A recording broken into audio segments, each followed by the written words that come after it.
June 18th, 2017, Patrick Hale, who many are calling a hero by cops after he captured killer fugitives Donnie Rowe and Ricky Dubose in his Tennessee driveway.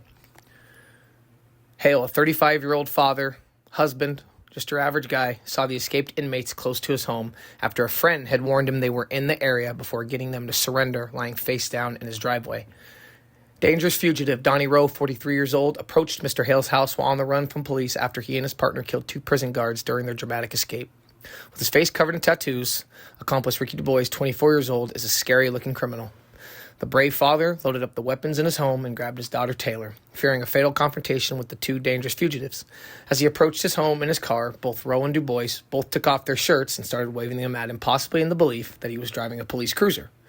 Mr. Hale explained, "I realized I had 2 ex-cons wanted for murder who had just shot at law enforcement, who had nothing to lose, and for some reason they surrendered and laid down on the concrete in my driveway." The brave hero then had to wait an agonizing 3 minutes until 45 armed police officers swarmed the scene before he needed to use his own weapon on the fugitives. Recounting the incident with his wife, Daniel Taylor, 37 years old, and daughter Taylor by their side, he revealed, quote, "If that doesn't make you believe in Jesus Christ, I don't know what does." 11 Alive News Tonight starts now. Suspects escaped from prison transport bus after killing correction officers and taking their handguns.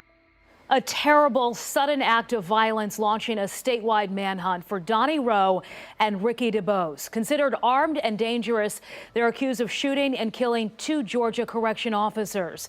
There is a $60,000 reward tonight for their capture, on the run now for 16-plus hours. Investigators say they overpowered the officers on a prison transport bus in Putnam County and were later spotted in Morgan County. We have live team coverage for you tonight. Ron Jones has more on the fallen correction officers, but we begin with Duffy Dixon in Madison, where the inmates were last spotted. Duffy? That's right, and we are not far from that location where they were spotted. You can see behind me the FBI Mobile Command Center, but virtually all arms of law enforcement are now gathered here. They are doing searches. They continue even though it is dark. The worry here is to find those 2 convicts before they hurt anyone else. I'm scared to death. Neighbors in Madison on edge after these 2 escaped convicts, Donnie Rowe and Ricky Dubose, were spotted here inside the Family Dollar on Eatonton Road. Officers searched nearby businesses and this motel, going door to door. Not long before, authorities confirmed the 2 broke into this home on Cox Road, ransacked the place, and stole food and clothing, leaving behind their prison-issued uniforms. And every time our dog barks or hears anything, we jump up and say, oh my God, we have outbuildings and a garage behind our house. And I've checked it 20 times a day just to be sure nobody's, hanging around or whatever. Rowe and Dubose are wanted for shooting and killing 2 state correctional officers as they were being transported in a bus from one prison to another early Tuesday morning. About 6:45, I heard shots. Pow, pow, pow, pow, pow. Maybe 4, maybe 5, maybe 6, I'm not sure. And it sounded like somebody was yelling. I mean, like it would be something so simple as just saying, hey. 31 other inmates on the bus described watching the pair overpower the 2 officers, steal their service weapons, and kill them. We've reviewed a video of it. It went down just as the prisoners told us. How they got out of their handcuffs, how they got through the locked door, I don't know. That's not my concern. My concern is apprehending these people, prosecuting them for murder. The sheriff says the convicts carjacked the first car they saw, pushing the driver out and stealing this light green Honda Accord. They believe they may still be driving it. Meantime, officers from all jurisdictions are checking out each and every reported sighting of the escapees and telling residents be on the lookout for this green Honda Civic and these 2 faces. Very scary and frightening. I'm just hoping and praying. I've been praying all day for all the law enforcement to catch those guys. Rowe and Dubose have extensive criminal histories, armed robbery, aggravated assault, and more. One of them was not even ever supposed to get back out of prison. It goes without saying, they are considered extremely dangerous, and they are armed. Back to you. So, Duffy, a little earlier tonight, we learned that the homeowners and all the neighbors had been on lockdown. The businesses had shut down. What is law enforcement telling those neighbors and businesses tonight and for tomorrow? Should they still be locked in their houses? Well, that would be the safest course of action. You know, they don't know where these two are. They still believe they are on that in that green car, but they could have ditched it. They could still just be in the area. You know, they went door to door and searched them. They, determined they weren't there, but they're telling everyone their best hope is that someone out there is going to spot these guys or that car and call 911. They really need everybody's help. All right, Duffy Dixon, thank you very much for us tonight. Tonight, the flags outside GBI headquarters are at half-staff in honor of officers Christopher Monica and Curtis Ballou. And Governor Nathan Deal has pledged every state resource to help bring their killers to justice. Many people in Georgia and beyond are taking to social media to express their sorrow and share their condolences with the officers' families. Our Ron Jones joins us with more on what they're saying. Ron? Yeah, that's right, Sheila. And many of the people responding to the tragedy online don't even know the officers, but they're considering themselves brothers and sisters in law enforcement, so they consider them family. Within minutes, news spread quickly online concerning the manhunt for Donnie Rowe and Ricky Dubose, but also on the internet, support flooding in for the officers and their families on the national website, Officer Down Memorial page. There, people are leaving touching messages of sympathy. An officer in Los Angeles writes, "May you rest in peace after having served those around you. My thoughts are with you, your family, fellow officers, and friends." From Spalding County, Georgia, prayers with Correctional Officer Ballou and Correctional Officer Monica's families and friends. Thank you for your service to the state of Georgia. From Arkansas, prayers for Correctional Officer Ballou and Correctional Officer Monica's families. We lose two heroes to senseless violence. Thank you both for your service. May you both rest in peace.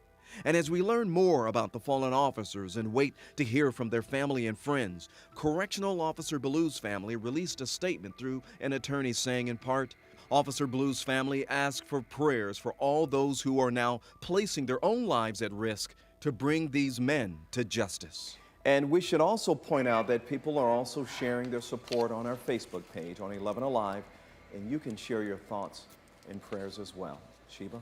Ron Jones, thank you. And stay with 11 Alive News and 11alive.com for the very latest on this developing story. You can also find more on the escaped inmates' backgrounds and information authorities have asked us to share on social media to help catch them. Could an unlocked security gate like this be to blame for giving two Georgia inmates an opportunity to commit a double murder? Well, the Fox 5 I-team says that's what investigators told family members of the two correctional officers who were shot to death during an escape last month in Putnam County. And Randy Travis joins us now with the new developments tonight. Yes, and Russ, State and Putnam County authorities briefed the families of Curtis Ballou and Chris Monica on separate days this week, sharing what they know. Multiple sources tell us that included the painful fact that somehow a security gate separating inmates from the officers was not really secure at all. Soon after Ricky Dubose and Donnie Rowe wound up back in custody, Putnam County Sheriff Howard Sills says they each sat down with the FBI and provided a recorded statement. Are you confident you know what really happened on that prison bus that day? We're very confident as to what happened. So confident, authorities shared details of their investigation this week with the families of slain correctional officers Curtis Ballou and Chris Monica. The two were found shot to death early one morning last month while conducting transports between prisons.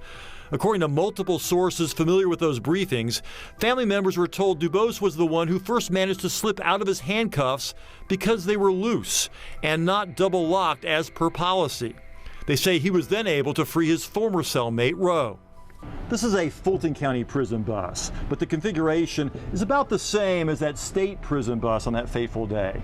Sources say that family members were told that the padlock on the door here to the cage was left unlocked, allowing the inmates to jump over here, surprise the two officers, and grab an unsecured handgun. Well, Sergeant Ballou was driving. He quickly slammed on the brakes and tried to fight with the inmates, but was shot 3 times and killed. Then they turned their attention to his partner Monica, sitting right about there, shot him multiple times and killed him. Sources say they have a confession. They told family members the trigger man is Ricky Dubose. Sheriff Sills would not comment on the specifics of the case, but said they laid out every fact for the families. We certainly didn't hold anything we let them know the details that we knew. Like Fulton County's prison buses, the State Department of Corrections buses have multiple cameras. But Sheriff Sills says they're aimed at the passengers in the back, not the secure area up front. So it's difficult to see what went on during the attack itself. You can see movement, but you can't see anything else.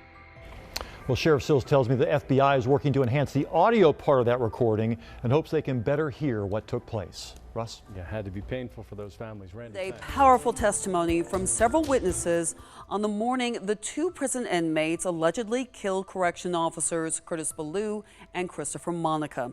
It's a case we've been following since 2017. Two prison inmates who allegedly killed two prison guards on a bus. Molly Jett attended the first day of Donnie Rowe's trial. After opening statements, the prosecutor started with several witnesses who described the morning of June 13, 2017. That's the day Donnie Rowe and Ricky Dubose allegedly killed two guards on a Georgia State prison bus and escaped. The prosecuting witnesses include Philip Beasley, who said he was driving along and saw the bus stopped in the roadway with its blinkers on. Then he saw a man running towards him with a gun, wearing a prison jumpsuit and yelling, "Get the hell out." Then a second man came who was covered with blood and pointed a gun at him. Beasley said that man was Donnie Rowe. He said the inmates forced him out of the car with a gun at his head and took his wallet, phone, and construction tools. As the inmates drove away, Beasley ran to a convenience store nearby. And that's where he met Bruce Allen, who works for the State Corrections Department. Allen testified next and talked about driving to the scene. He said he arrived and heard inmates hollering and saw blood dripping onto the ground from the bus. Prosecutors played Allen's 911 call where he told dispatchers that officers were down and the bus was hijacked. Then Allen told him that officers Ballou and Monica were dead. Putnam County Sheriff Howard Sills was also a prosecuting witness. The bus scene was about 4 miles from Sills' house, so he was able to respond immediately. It was very obvious to me that whoever was in the bus wasn't going to be alive. After taking some photos and securing a remaining shotgun, Sills started talking with the inmates on the bus to figure out what happened. Beasley, Allen, and Sills were just 3 of the 14 prosecution witnesses Monday. Baskin is scheduled to continue her case Tuesday. In Eatonton, Molly Jett, 13 WMAZ News. A Putnam County prosecutor today told jurors it took Donnie Rowe and another prison inmate just 30 seconds to steal a gun and kill 2 corrections officers. You can read details of the opening statements on 13W. In Putnam County, the man convicted of killing a pair of corrections officers has been sentenced to death. Ricky Dubose is one of the 2 inmates who killed officers Curtis Ballou and Christopher Monica on a transport bus 5 years ago. The death penalty case will automatically now head to an appeal under Georgia law. What's going on, you guys? Welcome back. Another episode of Green Lit Gang TV. Appreciate you guys checking out the channel. Thanks for all the love. Thanks for all the support. We're going to get right back into it here. On June 13th, 2017, Donnie Rowe and Ricky Dubose, both inmates at Georgia State Prison, both already serving time for armed robbery and assault charges, were on a prison bus that was transporting inmates from Sparta to Eatonton. Now, really quick, I'm just going to give you a little background on both these guys, okay? Because I know you watched the news clips. I know you saw what happened. Donnie Rowe was the older of the 2 escaped prisoners. He had the more violent history. Born in 1973, Rowe was being held for life without the possibility of parole for multiple armed robbery convictions in Bibb County from October 2001. So he'd been in there a while. He was also convicted on multiple aggravated assault charges and possession of a firearm during the commission of a crime. Ricky Dubose, 24 years old, he was born in 93 and was serving a 20-year prison sentence for an armed robbery, aggravated assault, and theft by taking conviction out of Elbert County from 2014. He was eligible for release in September of 2034, so they had some serious time left. Rowe was never getting out. He has also served time for multiple convictions for credit card fraud, financial identity fraud, theft by taking, burglary, robbery, and for entering a vehicle charge. So yeah, I broke into a vehicle. In his lifetime, he has served 3 prison terms by the age of 24. So career criminal. And sad to say, but career criminal. And I would bet to say drugs played a major part, especially with Dubose, but I bet you with Rowe as well. Dubose was part of the Ghostface Gangsters when he was on the outside and is a member of the Aryan gang in prison, according to authorities. Both are associated with white supremacy. Excuse me. When these guys were on the run, they were releasing updated mugshots, all that good stuff. So back to June 13th, 2017, just wanted to give you a quick background. While unattended during a stop at Hancock State Prison, Rowe used a toothbrush to unlock the gate. They were on a prison bus, okay? Gate separating the offenders compartment from the corrections officers compartment. After rummaging through the officers' lunches, the inmates returned to their compartment and closed the gate, but left it unlocked. When the officers returned and the bus was back on the road, Rowe opened the gate, and he and Ricky Dubose rushed to the front of the bus and attacked the guards, while the other inmates moved to the back of the bus. After a few seconds of struggling, shots rang out. Inmates ducked for cover, and the two guards, Christopher Monica and Curtis Ballou, were dead. I believe Ballou was driving. This doesn't shock me that the other inmates backed up and they didn't escape either. And you see that a lot, right? A lot of the times, man, it's the two guys at Planet that got nothing to lose. You know, it's not usually just a mad dash like you see in the movies, like, oh, there's a prison escape and a door busts open and everybody takes off. I mean, I'm not saying that wouldn't happen. There's been instances where 4, 5, 6 people have escaped, but a lot of time it's just 1 or 2 guys. They've been planning this for months, possibly years, and they go. And same in this case, man. These other guys stayed on the bus. Christopher Monica's body lay in the doorwell blocking the exit, so Rowe and Ricky Dubose made their escape through a window. The other inmates stayed on board the bus waiting for help to arrive. See? They stayed on the bus for help to arrive. That help came in the form of a civilian from Putnam County resident, Jim Mallett. He'd been on his way to a hardware store when he saw the bus stopped in the middle of Highway 16. Mallett says he heard the inmates calling for help, and I just think that's a crazy scene. So he went and checked it out. I'm like, can you imagine walking up on a prison bus, 2 dead guards, you got a group of inmates. As he approached the bus, he could hear the inmates pleading with him to call 911, and that's when he saw the body of Christopher Monica lying in the doorwell right where Dubose and Rowe had left him. He also saw the driver, Curtis Ballou, sitting motionless in the driver's seat. He called the police and waited in his truck. Once it was discovered that the 2 men had escaped, a $90,000 reward was issued for their capture, and a BOLO, or beyond lookout, order was given with the description of a stolen Ford F-250 the men were thought to be driving. I didn't really give much. I don't know how they got the F-250 so fast. It's pretty crazy. It was 2.5 days later when it was discovered that the fugitives had made it to Tennessee. Remember, they started in Georgia, where they had been holed up in a house with the homeowners being held captive for an unknown amount of time. They commanded the captives to tell police a fake story about what had happened to them and stole their Jeep. Shortly after, police spotted the stolen Jeep and began to give chase. The fugitives shot at the officers, but no one was hurt. The chase ended in a crash on I-24, where Dubose and Rowe ditched the vehicle. They ran to the woods, leaving their weapons behind for the police to find. They ran to another home in Murfreesboro, about 6 miles away. They tried to steal another vehicle when the homeowner, the guy you saw in the news clip that was talked about in the intro, Patrick Hale, came outside and caught them in the act. Hale was armed, but he claims, I never even had to draw down on him. He says, despite this, the men took off their shirts, waved them in the air in a gesture of surrender, and laid face down in his driveway. I don't know. I mean, maybe. The only reason I might believe that is if they're just flat out exhausted. If they're just tired, they've been on the run for a couple days, they probably haven't eaten, they probably haven't drinking water, you're sleeping God knows where, you're just done. You're running, you're booking it, you know the end's coming. Maybe you don't want to get killed, maybe they're going to shoot you, who knows. So I'm not saying, I guess you didn't have to pull a gun. It's believable. Moments later, police arrived. It said 45 of them actually, and the men were taken in without further incident and soon after extradited to Putnam County. A week later, 21, Dubose and Rowe had appeared in court. They were each indicted 3 months later. Dubose enters a not guilty plea. Basically, it was open and